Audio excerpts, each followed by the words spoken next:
como si fueran chiros así, de tinieblas, pero son abismos. Eso las queman. ¿Y saben por qué se quemaban? ¿Y por qué tenían tan grandes tormentos? Porque en la vida terrena no tenían compasión. En la vida terrena no les dolían ni los pobres, ni los enfermos, no hacían obras de caridad, su corazón era de piedra, insensible, solo pensaban en ellos y en sus hijos, y no más, pare de contar.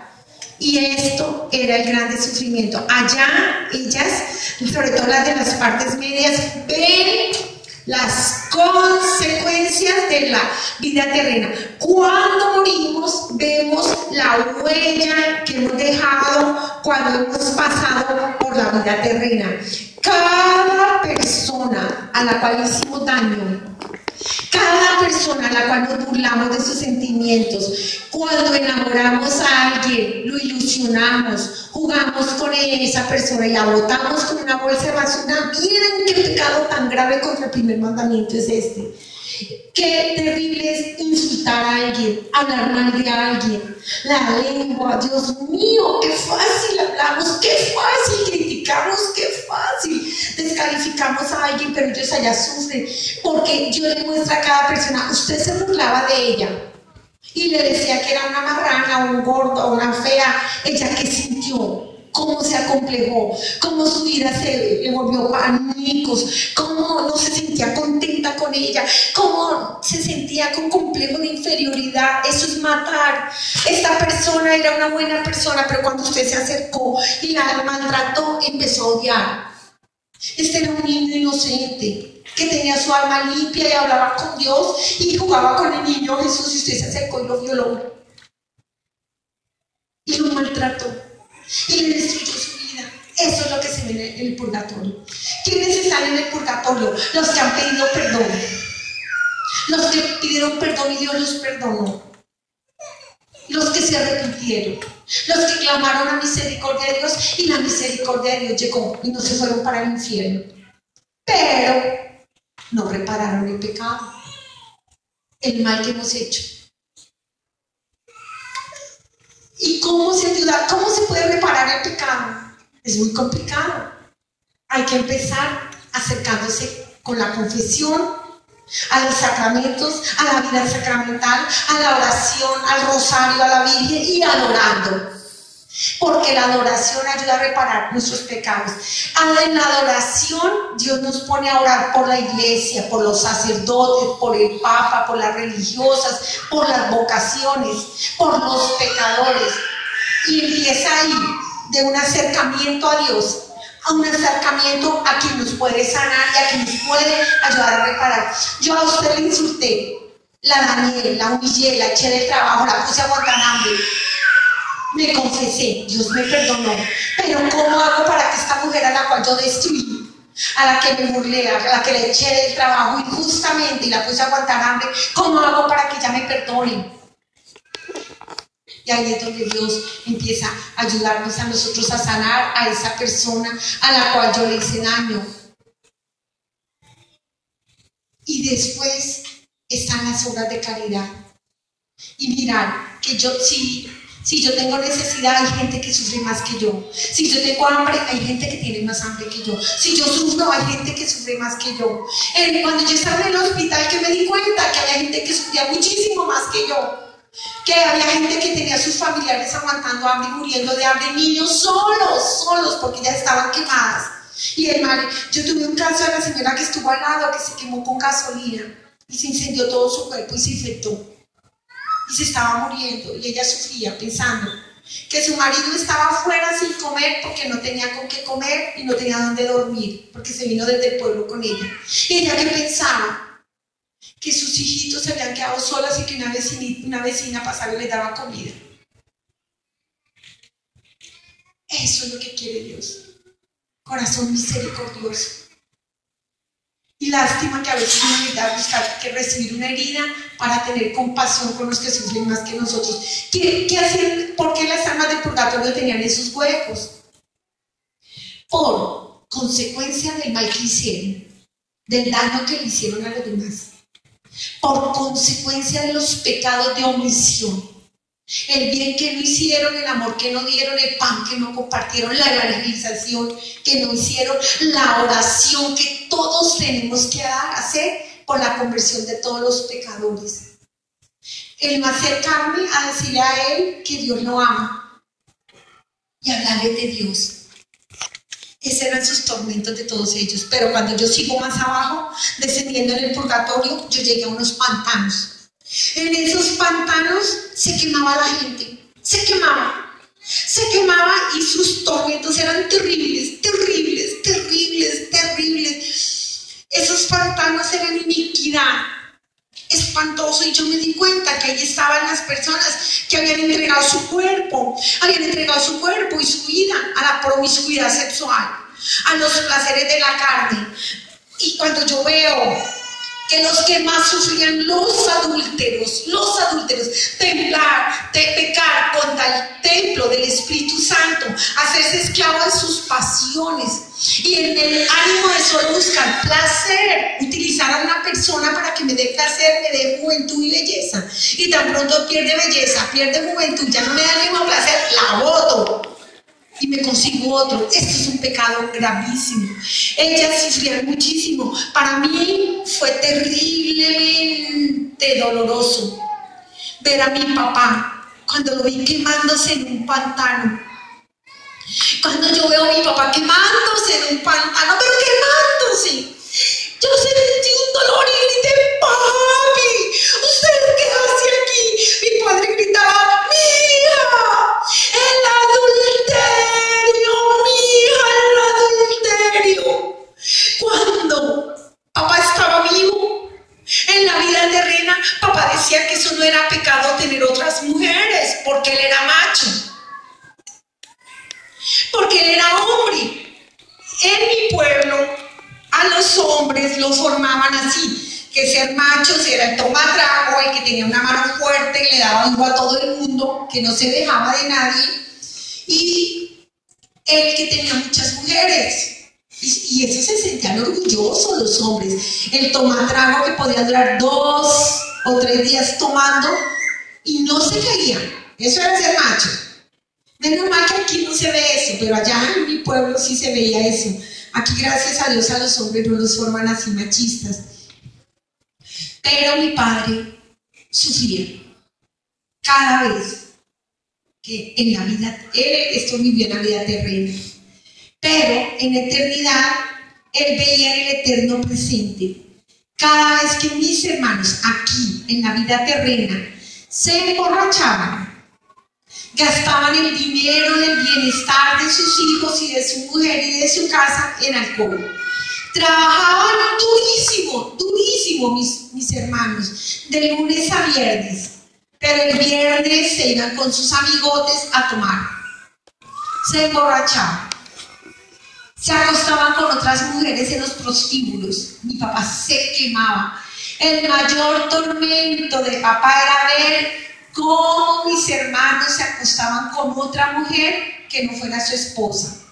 Cuando mis hermanos enlagunados, después de andar en la prostitución, sin un peso, debiendo, porque eso sí, usted consiga para tomar trago y todo el mundo le presta, pero pida, o para irse al prostíbulo y todo el mundo le presta, pero pida prestado para comer o darle comer a sus hijos, a ver quién le da, porque el diablo siempre está facilitando para que la gente peque. Cuando mis hermanos llegaban borrachos, después de 3 días de tomar, llegaban a su casa, maltrataban a sus hijos, los golpeaban, maltrataban a su mujer y el lunes no se acordaban de nada, de nada. Eso era la misma vida que papá nos había dado a nosotros. Era la misma historia que papá había hecho con nosotros.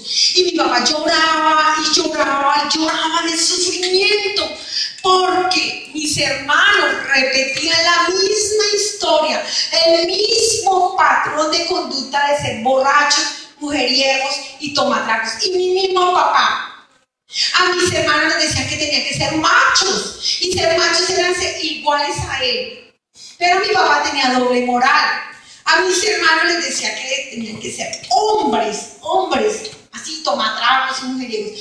Pero a nosotras las mujeres nos decían que teníamos que ser mujeres de un solo hombre. Decían, hijas, ustedes cuidadito con ser vagabundas. Ustedes merecen el matrimonio, merecen el altar. Ustedes no van a ser la bolsa de basura que un hombre va a utilizar y luego las va a botar. No, señor. Cuidadito con ser vagabundas, mujeres de un solo hombre. Papá se quemaba en ese hueco, pero yo no me pude quedar con papá. Papá decía, gracias, Señor, gracias a esos 38 años de oración de esa santa mujer que me diste por esposa, yo me salvé. 38 años gastó mamá orando por mi papá. Allá me di cuenta del poder de la oración y cómo esa oración había llevado a papá a que poco a poco se fuera convirtiendo. Papá, a medida que pasaban los años, iba dejando de ser el que era. A punta de oración, papá fue dejando de ser violento. A punta de la oración de mamá, papá se fue volviendo un hombre más juicioso. Al punto que 8 años antes de morir papá se confesó. Cuando papá se confesó, mamá lloraba de alegría y le daba gloria a Dios. Y yo le decía, ya que anda contenta, si papá ya está viejito, ya no puede andar brincando, por eso es que ahora la ven de santico. Pero no, el poder de la oración de mi mamá. Papá le daba gracias a Dios por la oración de mamá. Cuando yo sigo bajando, llegué a una parte plana. En esas partes planas, las personas ya no parecían personas, parecían monstruos, parecían horribles, horribles. Ahí vi las personas que habían aconsejado aborto, participado en aborto o habían abortado. Terribles, qué fácil le dice uno a la amiga, oye, aborta, no dañes tu vida, yo te presto o yo te regalo, pero hoy abortas. Allá las personas que aconsejaron el aborto, ellas gritan sin poder gritar, sí gritan, pero escurre de la palabra de ellas el bebé como fue asesinado, si lo quemaron. Y el niño grita y grita, si tengo un segundo fecundado, el niño grita tan duro que todo el cielo y toda la creación se estremece cada vez que un bebé es asesinado en las entrañas de una mamá. El bebecito grita y se va quemando y la persona en el purgatorio se da cuenta cómo le dolió al niño que ya asesinó con su consejo, que le dijo a su amiga que matara al bebé. Y ella ve no solo la que lo mató, sino la que lo aconsejó. A veces es más perversa la persona que aconseja el aborto que la misma niña que está abortando, porque la que va a abortar tiene todo el infierno encima, todos esos demonios allá atrapándola a que aborte y ya no ve luz. Las personas que están al lado son las que Dios pone para que auxilien a esa niña, para que oren por ella, para que le ofrezcan soluciones. Usted va a abortar, ¿por qué va a abortar? No tengo dinero, yo te ayudo. No tengo dónde vivir, vente para mi casa. No sé qué voy a hacer con ese niño, pues yo te lo crío, si tú no lo quieres, solución. Solución, decir, oye, voy a hacer un rosario para que no te dé hambre. Eso no es lo que quiere Dios. Dios quiere la oración, pero la oración que lleva a una acción. Ven, te ofrezco soluciones. Pero si esa persona, en lugar de ofrecer soluciones, le digo, yo te presto para que abortes y salgas de ese problema, ese bebé cae ahí, ella lo va a ver en la eternidad, cómo el niño fue asesinado, si lo partieron a pedacitos, si lo succionaron, cómo le dolió al niño, cuánto sufrió el niño antes de morir. ¿Y qué iba a hacer? ¿Y cuál iba a ser su misión? ¿Y saben cuáles son qué almas sufren? Todos los niños abortados duelen muchísimo en la eternidad. Pero el que más duele, si va a ser un sacerdote o si va a ser una religiosa. Imagínense matar a un niño que viene con el corazón abierto. Un sacerdote no es un hombre cualquiera. Dios Padre se regaló su sacerdote desde la eternidad. Papá Dios marcó a los que van a ser sus sacerdotes. Le abrió aquí el corazón. ¿En dónde está abierto el corazón de ellos? En el mismo sitio donde está abierto el corazón de Cristo. ¿Saben cómo se llama esa herida? Ungidos, marcados por Dios. Esa herida, ¿cómo se llama? Heridos de amor por Dios. ¿Qué hace Ese niño cuando nace, la religiosa también nace herida de amor a Dios. Tiene una herida aquí, pero la herida del sacerdote es una herida impresionantemente santa y le voy a explicar cómo. Nace, el diablo sabe ver que ese niño está marcado en el vientre de la mamá y siempre va a luchar para que mamá lo aborte. ¿Por qué hay tan poquitos sacerdotes? ¿Por qué cada vez hay menos religiosas? La respuesta, nosotras las mujeres las hemos matado, los hemos matado en las entrañas, hemos matado a los sacerdotes que iban a traer la santidad al mundo, que iban a permitir que los hombres se volvieran ateos, satánicos.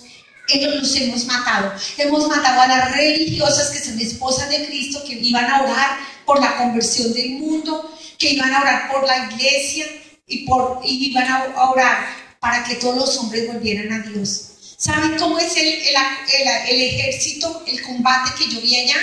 Miren, como si fuera una grande hostia, en la primera línea están todos los sacerdotes poniéndole el pecho a la bestia para cuidarnos a nosotros.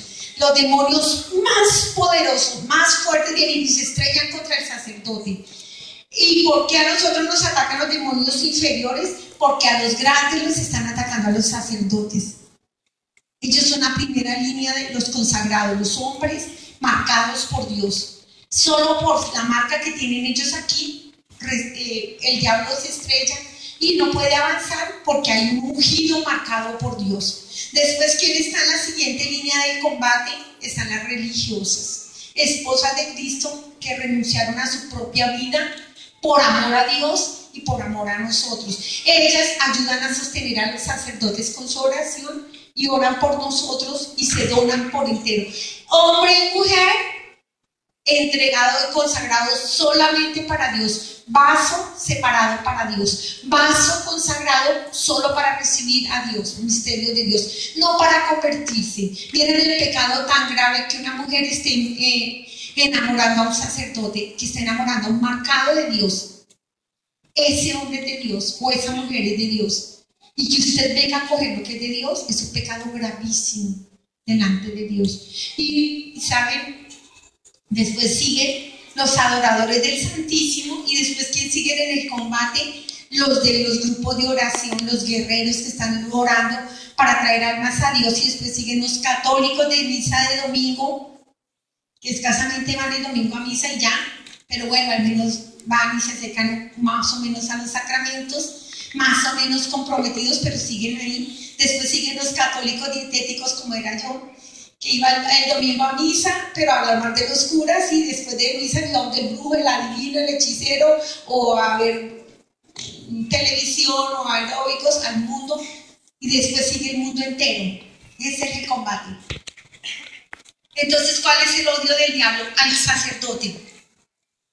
Por eso cuando el diablo ve un vientre donde hay una luz así, un alma grandísima, porque en el momento de la fecundación se unió el óvulo y el espermatozoide, nada más que se besen y ya hay una explosión grandísima, y el vientre de la madre se ilumina con un alma adulta, madura, plena entendimiento, plena inteligencia, plena sabiduría, y ese niño ya tiene un plan de Dios, un proyecto de Dios. Todos tenemos un proyecto de Dios.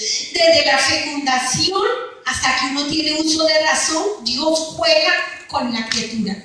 ¿No han visto los niños esas carcajadas que sueltan cuando nacen? Y se ríen y se siente una paz y un amor. Y uno dice, ¿están hablando con Dios? Sí, están hablando con Dios. ¿Hasta cuándo hablan? Hasta que tienen uso de razón. Y cuando una mujer mata a un niño, ese niño ya tiene un alma adulta que habla con Dios. Así hasta ahora se están dividiendo las células, él ya tiene un plan de Dios, un proyecto de Dios. Cuando se mata a un sacerdote, se imaginan el hueco y la herida que se deja en el cuerpo de Cristo, que se deja en la creación. El pecado de nosotros deja una herida en la creación, en el camino de la historia del hombre, deja un hueco. Si yo me pudro, me vuelvo como una fruta que daña al otro y daña al otro y daña al otro. Cuando yo pego es como si yo le pegara con una piedra a un lago, y si ven que hace arquitos, y llega hasta la orilla en arquito que se hace la ondita, así es el pecado de nosotros. Cuando yo peco, no es que yo peque que, no, cuando yo peco me vuelvo una fruta dañada que va dañando a los demás. Y eso va dejando una herida en la eternidad, una herida a esta parte histórica, a este momento histórico que Dios nos dio la gracia de vivir, donde en este momento histórico van a ser los grandes santos, porque el mundo se está hundiendo y tiene que haber grandes santos para ayudar a levantar a una humanidad que se está hundiendo en el mar del infierno, en el mar de la iniquidad.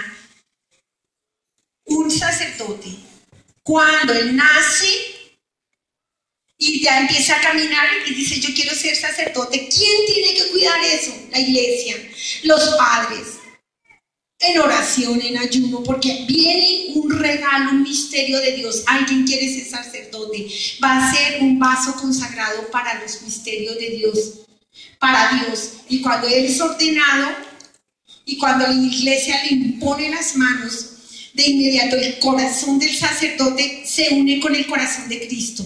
La herida del sacerdote se une con la herida de Cristo.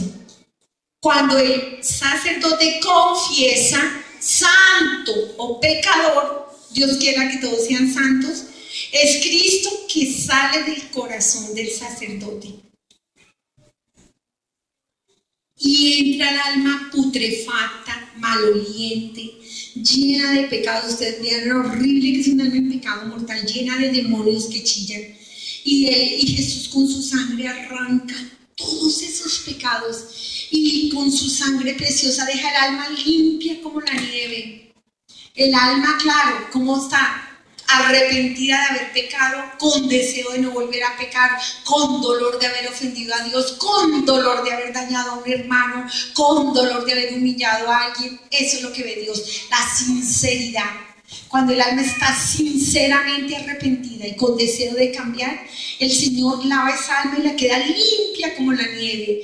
Cuando el sacerdote está imponiendo las manos y dice, por el poder que me confiere la iglesia, tus pecados quedan perdonados. En ese instante el alma es arrebatada por el Espíritu Santo y elevada al estrado de la misericordia. En el estrado de la misericordia está el alma pecadora que está arrepentida. A la derecha está Cristo, a la izquierda está el demonio. El demonio chilla. El demonio, cuando no se va a confesar, manda miles de demonios para que uno no se confiese. Y si uno se está confesando, para que no diga todos los pecados y cometa pecado de sacrilegio. Ahí sí le da una pena decirle al Padre, pero cuando está pecando no le da pena. Y saben, cuando el alma está en el estrado de la misericordia, Jesús arranca el pagaré que le hemos firmado al diablo. Y el alma limpia como la nieve es abrazada por Jesús y dice, es mía, he pagado con mi sangre. Esa paz que uno siente cuando el sacerdote está dando la absolución es porque en ese instante Jesús lo tiene abrazado. Es el que se siente uno livianito con una confesión bien hecha, que no le pesa nada, que ya está libre. Es porque en ese instante Jesús los tiene abrazados. Imagínense lo que es matar a un sacerdote. Cuando el sacerdote impone las manos sobre las ofrendas, hay una explosión tan grande del Espíritu Santo, tan grande, que hasta el último rincón de la creación llega esa explosión. Ni todas las bombas atómicas juntas alcanzan a hacer ni esto que de la explosión del Espíritu Santo cuando el sacerdote impone las manos sobre las ofrendas. Y ya no es pan, sino ahí palpita el corazón de Cristo, misterio de la Santísima Trinidad, misterio de un Dios enamorado que nos da a comer el pan bajado del cielo. Ahora díganme a quién quiere matar el diablo. Díganme a quién va a atacar el diablo. Díganme a quién va a acercarse para volver un depravado, un homosexual, un violador. ¿A quién? Pues a ellos. Porque cuando cae un sacerdote, arrasa el diablo y saca grandes almas, arrasa con la iglesia. ¿Y por qué los sacerdotes caen? Respuesta: porque hay una bestia que se alimenta de los abortos. ¿Cuánto poder tiene esa bestia cada segundo? ¿Y cuánto oramos nosotros por la santidad de los sacerdotes? Eso es lo que nos va a preguntar Dios. ¿Por qué no oramos por ellos? Un sacerdote no va a estudiar toda una vida en una universidad, va a estar enamorado para convertirse en un violador, o en un asesino, o en un depravado sexual. No. Él se entregó porque estaba enamorado de Cristo. Porque si quisiera ser un violador, ¿sabe qué hubiera hecho? Si alguien quisiera simplemente ser un violador, mucha gente de mucho dinero, muchos europeos y mucha gente muy riquísima en nuestros países pobres tienen casas que se supone que ayudan a niños y les dan el estudio y les enseñan idiomas, y cuando ellos vienen de vacaciones se van a tener sexualidad con esos pobres chiquitos. Los que pagan para comprar los escándalos de los sacerdotes. Vieran la cantidad de depravaciones que cometen. Dios me las mostró. Los mismos que se encargan de hacer caer a la iglesia y todo esto, ellos tienen una cantidad de perversiones terribles sexuales y sacan el escándalo del sacerdote para que la gente abandone la fe. Es triste. Ustedes, yo por eso veía las almas del purgatorio de la parte de abajo donde parecían monstruos, almas que tuvieron que ver con la violación, personas que eligieron presidentes asesinos, porque el aborto no es un derecho, el aborto se llama crimen, el crimen de los hijos nuestros, asesinato, lo pervertido, y que nos dicen a nosotros, nos lavan el cerebro a través de los medios de comunicación. Es un derecho, es una interrupción de algo que tú no deseas. No es cierto, es un hijo que traía una misión que tú y yo asesinamos. Cuando yo sigo bajando, llega una parte plana, bien plana. Se abre una boca, ruge esa boca. Cuando se abre esta boca, me chupa. Y yo me voy de cabeza en ese hueco. Cuando estoy entrando a ese hueco, veo en el fondo otra boca que estaba cerrada. La boca que estaba en el fondo cerrada, el infierno. Gracias a Dios no entré, porque el que entra allá no vuelve. Yo estuve en la puerta del cielo y no pude entrar por pecadora. Y estuve en la puerta, casi a la puerta del infierno, y no entré por la misericordia de Dios y por la oración del pueblo que oró por mí. Porque yo que merecía, yo misma, Gloria Polo, escogió una vida sin Dios, una vida al servicio del demonio, una vida al servicio de Lucifer, y en la eternidad iba a estar en el infierno. Cuando yo estoy entrando allí, entre la boca de arriba y la boca de abajo había un hueco inmenso, y entre ese hueco había millones y millones de personas. Pero antes de continuar, yo quisiera que nos levantáramos un poquito, por favor.